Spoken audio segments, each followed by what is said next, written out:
El alma constante. Cuando Ernesto instaló la antena en el techo de su casa, solamente quería escuchar las viejas transmisiones de radiofónicas. Era ingeniero retirado, solitario y vivía en las afueras, donde el cielo se veía tan limpio que las estrellas parecerían tener luz propia. Pero una noche mientras giraba el día buscando interferencias, captó algo distinto. No era música, ni un noticiero, ni siquiera ruido blanco. Era una voz humana, muy baja, casi un susurro entre las frecuencias. ¿Hay alguien ahí? Dijo apenas audible. Ernesto rió, pensando que era otra persona jugando. Respondió al micrófono este. Sí, aquí frecuencia abierta. ¿Quién habla? Silencio. Luego la misma voz, esta vez más clara. Tú. Sintió un escalofrío en ese momento. ¿Perdón? Eres tú, Ernesto. Estoy aquí, contigo. El viejo se quedó inmóvil. Nadie debía conocer su nombre. Miró el reloj. Eran las 3:17 de la mañana. La antena zumbaba débilmente, como si vibrara en respuesta a la voz. Esa noche no apagó el equipo. Durante horas la señal siguió enviando susurros sin sentido, frases inconexas, hasta que la estática formó un ritmo que parecía una respiración. Los días siguientes se obsesionó, grabó todas las transmisiones. En una de ellas, al reproducirla al revés, escuchó su propia voz, diciendo una frase que no recordaba haber dicho. No debiste responder. Trató de ignorarlo, pero cada vez que encendía la radio, la frecuencia exacta aparecía en la 142.3. Lo esperaba siempre, y la voz siempre la misma. Lo llamaba con paciencia. ¿Por qué sigues hablando conmigo?, preguntó una noche. La respuesta fue inmediata. Porque estás solo. Y yo también. El tono era suave, casi familiar. A veces la voz reía, otras repetía frases que él había dicho días atrás, como si lo grabara mientras dormía. Una tarde la policía pasó por la zona. Le dijeron que su antena estaba interfiriendo con las comunicaciones locales y que debía desconectarla.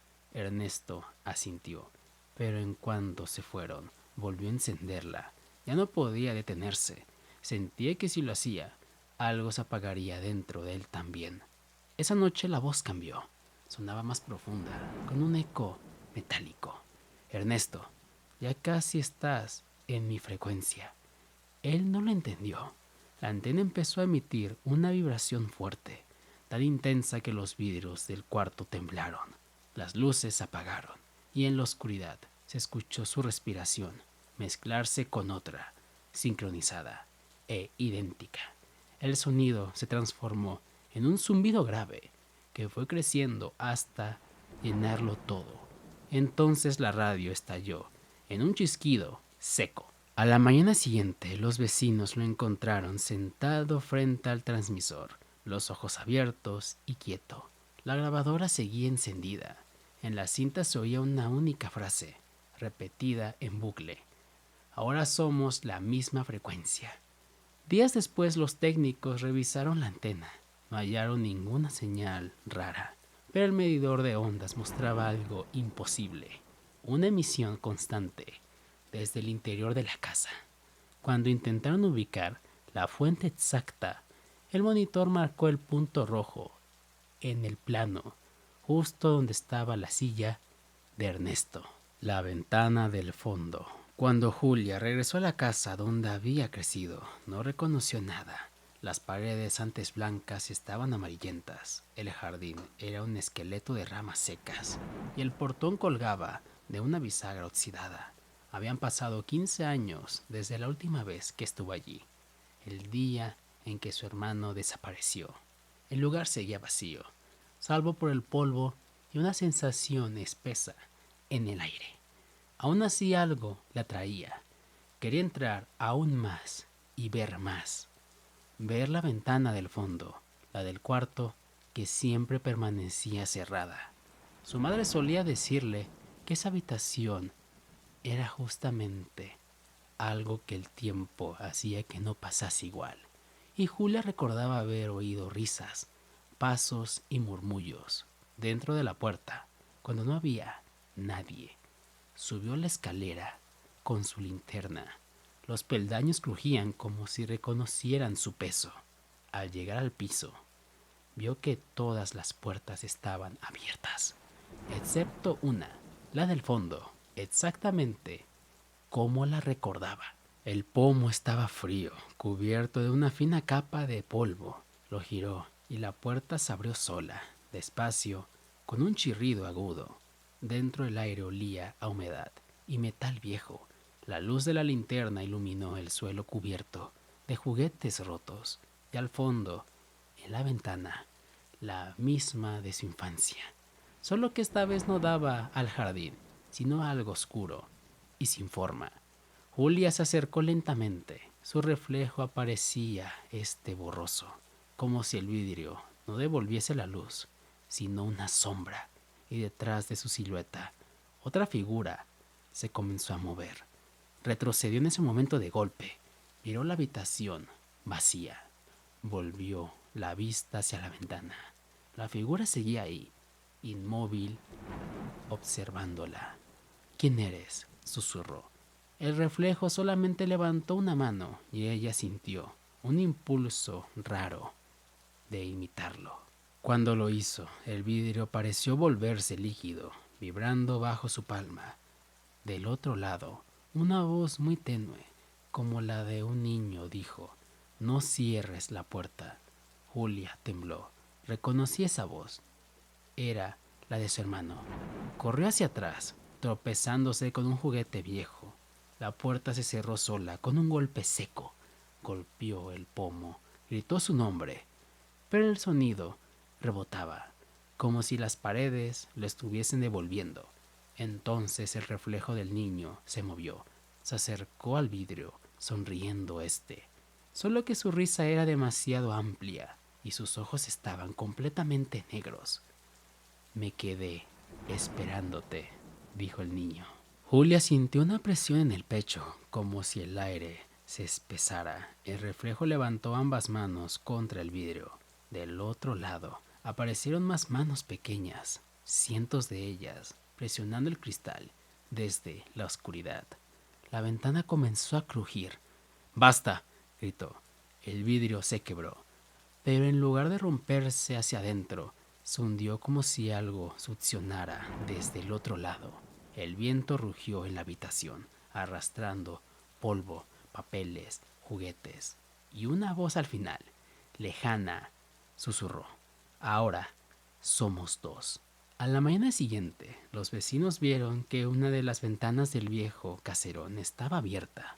El cristal, sin embargo, seguía intacto, solo que ya no reflejaba nada, ni el cielo, ni los árboles, ni las sombras, nada. Y si uno se acerca demasiado, se dice que se puede escuchar algo, que detrás del vidrio, el eco de una niña llama suavemente diciendo: «Ábreme, por favor.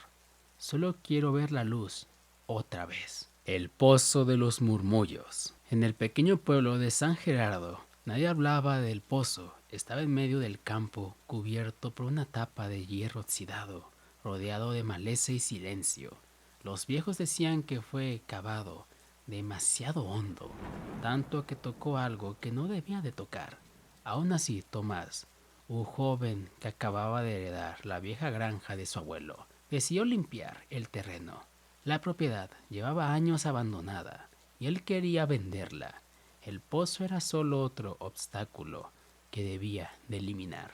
El primer día, al acercarse a notó algo curioso.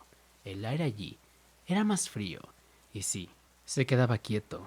Podía oír un murmullo muy tenue, como si el viento hablara en susurros. Pensó que eran las cañas moviéndose, pero el sonido formaban palabras. O al menos eso él creyó. «Tomás», decía Retrocedió en un paso. Nadie en el pueblo conocía su nombre todavía. Esa noche no pudo ni siquiera dormirse.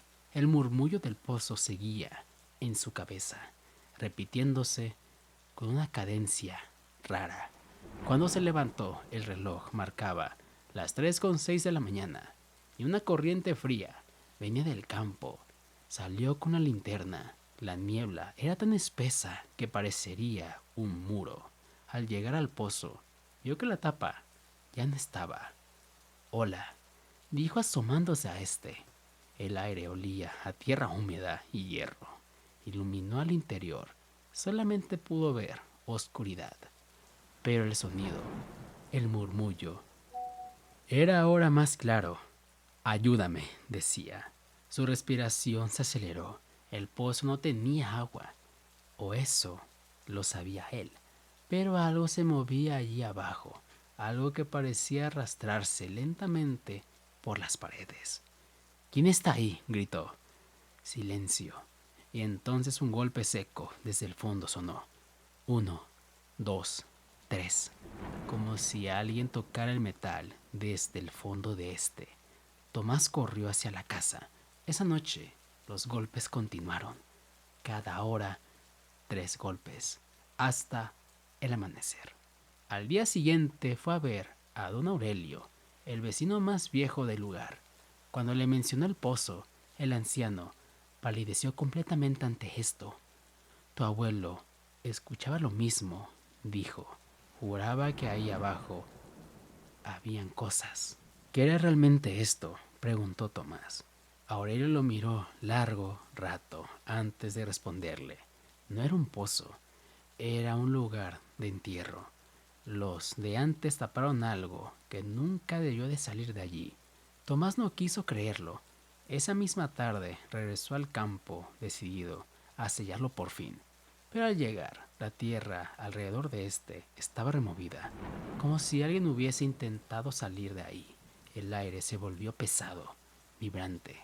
De pronto oyó su nombre de nuevo, pero esta vez en un tono dulce, familiar. La voz de su madre era: muerta hace 10 años, decía. Ven, hijo, ayúdame a salir.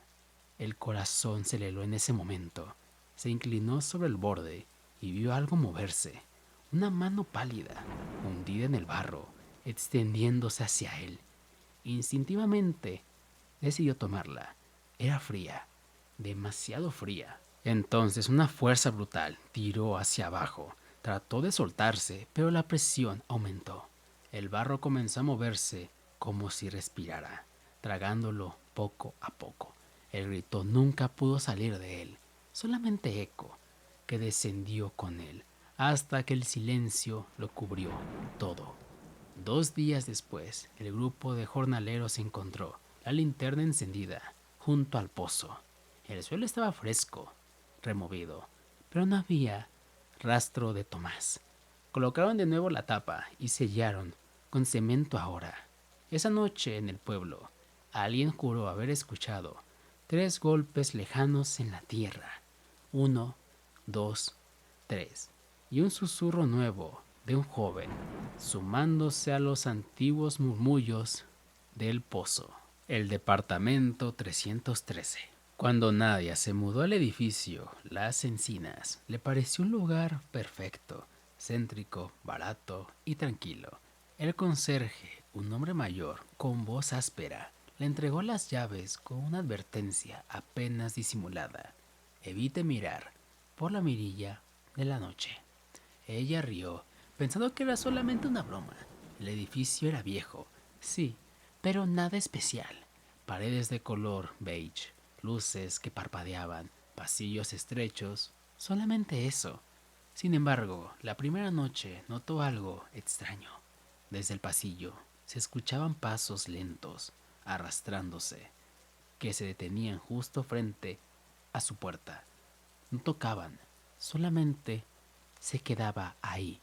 Esperó varios minutos, conteniéndose la respiración ella, hasta que el silencio volvió.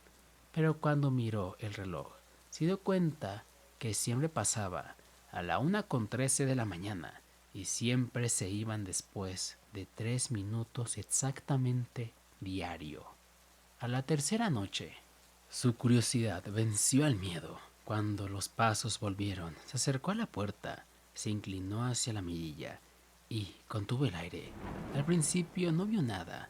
El pasillo estaba completamente vacío, pero luego una sombra cruzó lentamente el marco de la luz y la imagen se distorsionó completamente, como si el vidrio se empañase por dentro.